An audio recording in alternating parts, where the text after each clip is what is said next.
Yes, students, good evening. Today I am going to have the last part of the poem, An Elementary School Classroom in a Slum by Stephen Spender. And almost I have discussed almost near about six stanzas of this poem. And today I am going to finish with this seventh and eighth one. Seventh one, which is starting beta from unless governor, inspector, visitor. This map becomes their window, and these windows that shut upon their lives like catacombs. As I told you in the very beginning, that in this poem, the poet, he has used many images, many similes and metaphors. Okay, so these all are the literary devices, poetic devices he has used. अब जैसे कल को आपको exam में आ जाता है कि इसमें कौन कौन सी इमेजरी यूज की गई है, इमेजेस कैसी हैं, तो इसमें that you have gusty waves, rootless weeds, the paper seeming boy, twisted bones, sour cream walls, Shakespeare's head, Troilus valley, open handed map, ships and sun, crabbed holes, bottle bits on stones, and gold sand. You should know that all these are the images which is used by the poet in this poem. Once again, I repeat it. If you want to note it down in the books, you can underline or you can note it down in your notebooks. It is up to you. Gusty waves, rootless weeds, the paper seeming boy, twisted bones, sour cream walls, Shakespeare's head, Troilus valley, open handed map, ships and sun, cramped holes, bottle bits on stones, and gold sands. All these are the images used by the poet.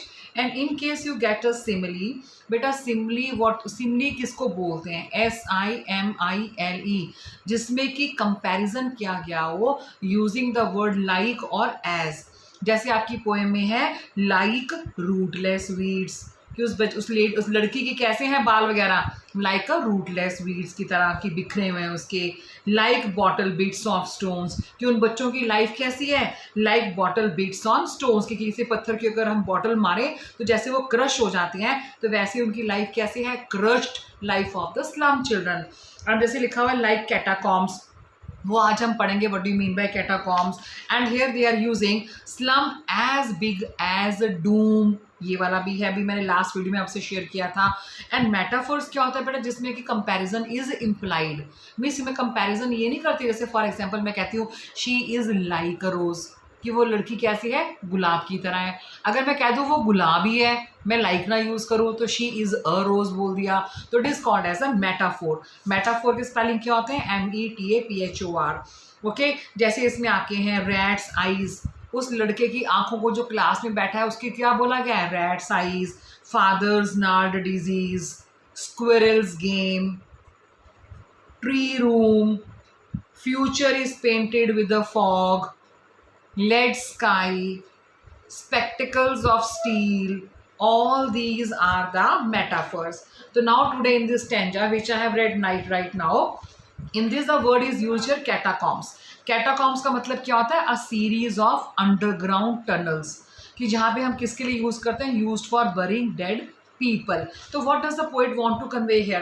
He wants to convey unless governor, inspector, visitor, this map becomes their window, and these windows that shut upon their lives like catacombs.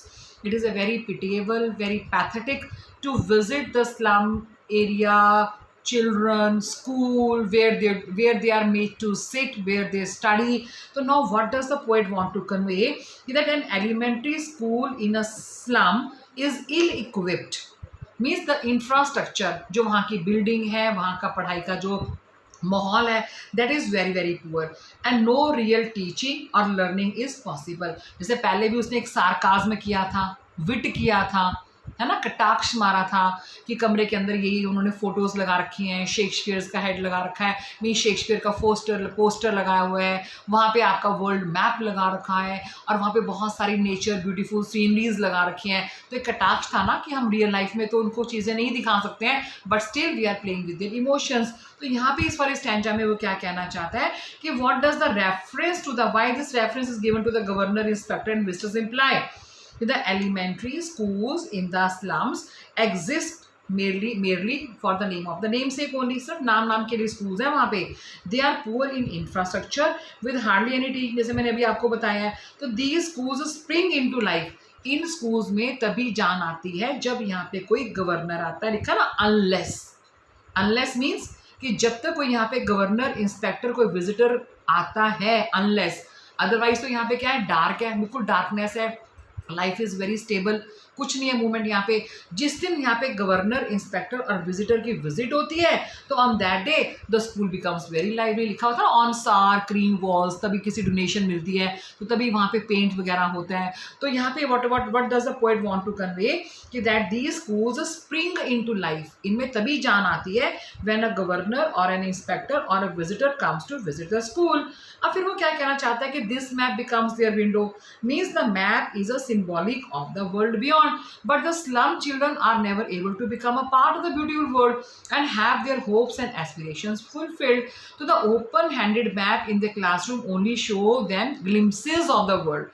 लिखा हुआ ना, this map becomes their window, और कहते हैं उनकी चारों की life क्या है, सिर्फ रूम में, रूम से बाहर उनका वर्ल्ड क्या है, विंडो से जो उनको बाहर नज़र आता है बाहर भी नज़र नहीं आता।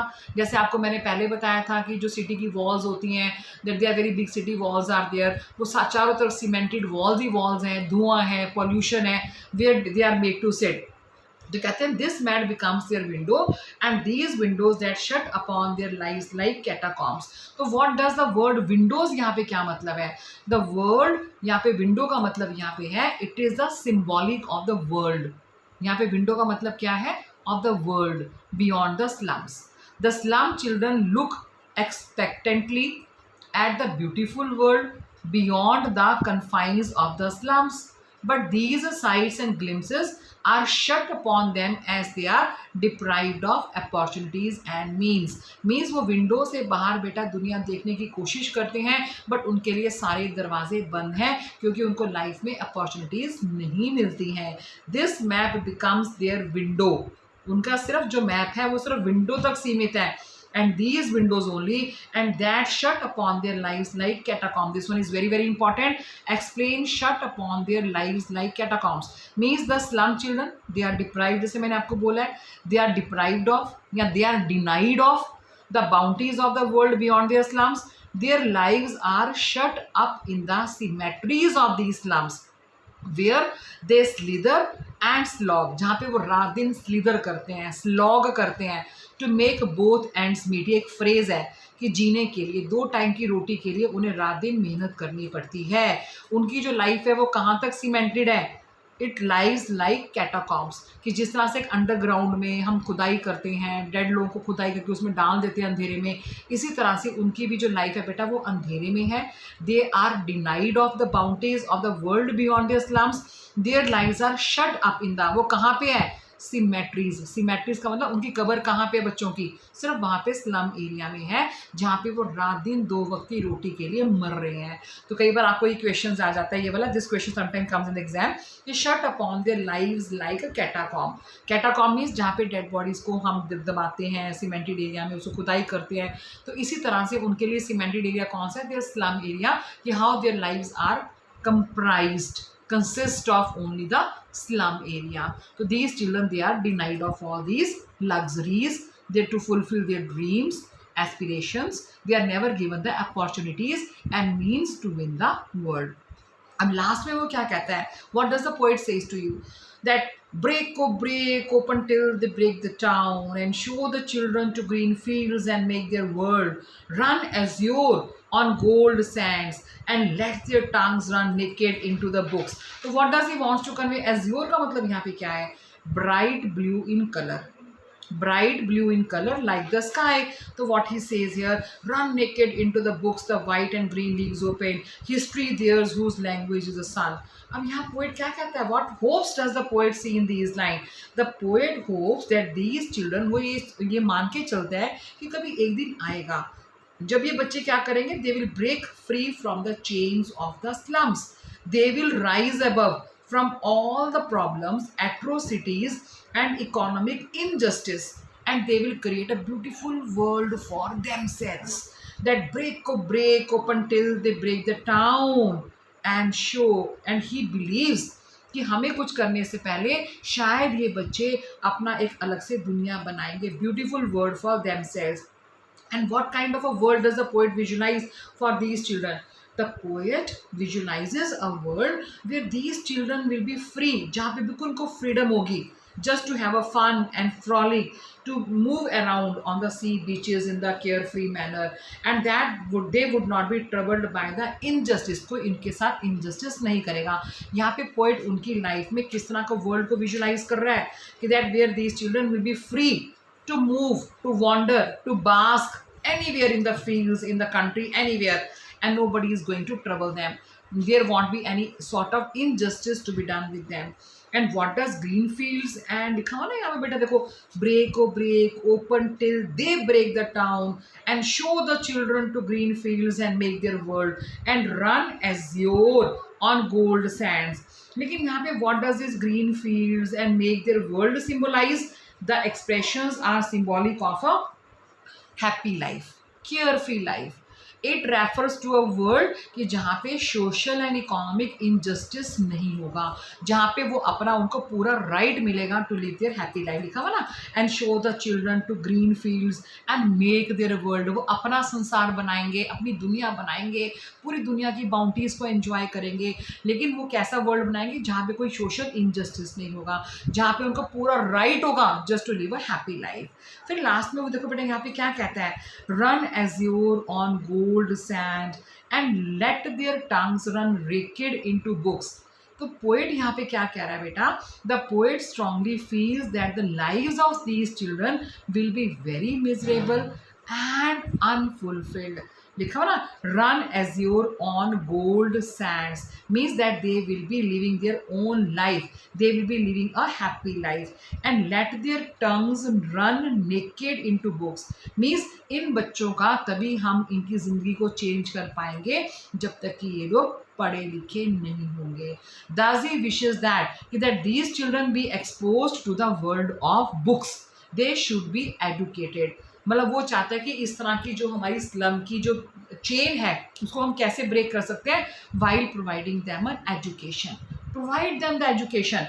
If they will be educated, so they will be educated, only then they can break themselves free from all the confines of the slums.